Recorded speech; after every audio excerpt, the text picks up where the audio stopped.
আজাৰবাইজানৰ বাকুত ৰাষ্ট্ৰসংঘৰ জলবায়ু সন্মিলন।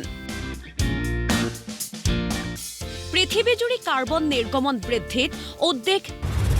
জলবায়ু পৰিৱৰ্তনে পৃথিৱীত সৃষ্টি কৰা বিষম পৰিস্থিতিৰ পৰা পৃথিৱীখন ৰক্ষা পাওক বুলিয়েই অনুষ্ঠিত কৰা হৈ আহিছে ৰাষ্ট্ৰসংঘৰ জলবায়ু সন্মিলন। বিগত বৰ্ষৰ ডুবাইত অনুষ্ঠিত এই জলবায়ু সন্মিলনত জীৱাশ্ম ইন্ধনৰ ব্যৱহাৰ কমাই অনাৰ যি প্ৰতিশ্ৰুতি দিয়া হৈছিল, সেই প্ৰতিশ্ৰুতি পূৰণৰ কোনো লক্ষণ দেখা নগ'ল। বৰং বিগত বৰ্ষৰ তুলনাত 0.8% কাৰ্বন নিৰ্গমন বাঢ়িছেহে। অথচ 2030 চনৰ ভিতৰত কাৰ্বন নিৰ্গমন 43% কমাই অনা কথা। স্বাভাৱিকতে কাৰ্বন নিৰ্গমনৰ এনে পৰিস্থিতিৰ লগতে গোলকীয় উষ্ণতা বৃদ্ধিক লৈ উদ্বিগ্ন সন্মিলনত যোগদানকাৰী বিভিন্ন দেশৰ চৰকাৰী বেচৰকাৰী প্ৰতিনিধিসকল। একেদৰে সন্মিলনত সমবেত হোৱা South Asian climate change journalist ফৰামৰ সদস্যসকলো হৈছে উদ্বিগ্ন। সন্মিলনৰ পাৰ্শ্ব সময়ত ফৰামৰ সদস্যসকলে জলবায়ু পৰিৱৰ্তনে অসমত চাহপাতৰ উৎপাদন কমাই অনাৰ লগতে অসময়ত নমাই অনা বানৰ প্ৰসংগও উল্লেখ কৰে। তদুপৰি অসমৰ বাবেও জলবায়ু পৰিৱৰ্তন ক্ষতিপূৰণ পুঁজিৰ পোষকতা কৰে। অসমৰ কাৰণেও এই সন্মিলন খুবই গুৰুত্বপূৰ্ণ। এইটোৰ কাৰণে যে যোৱা দশক ধৰি অসমত এই ক্লাইমেট চেঞ্জৰ কাৰণে যিবিলাক ক্ষতিগ্ৰস্ত হৈ আছে, বানপানী বা ড্ৰট খৰা হৈ আছে, খৰাং, এইবিলাকৰ বিৰুদ্ধে যুঁজিবলৈ আমাৰো অৰ্থৰ প্ৰয়োজন।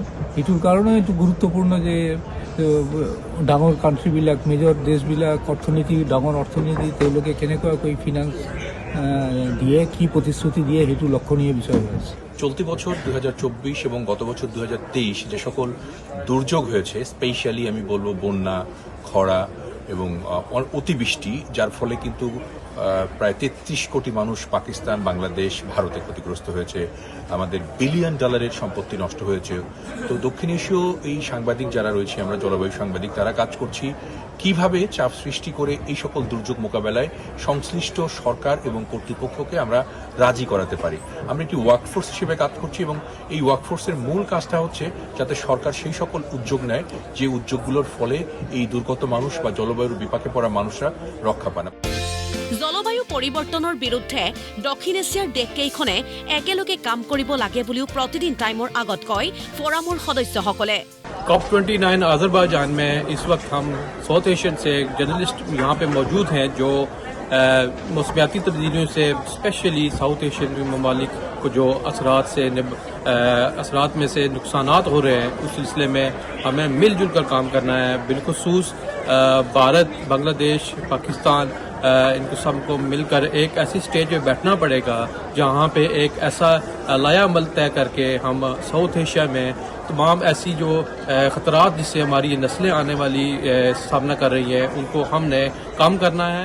উল্লেখযোগ্য যে অহা 22 নৱেম্বৰলৈ চলিব এই সন্মিলন। আজাৰবাইজান বাকুৰ পৰা মাছুম বিল্লাহৰ ৰিপৰ্ট, প্ৰতিদিন টাইম।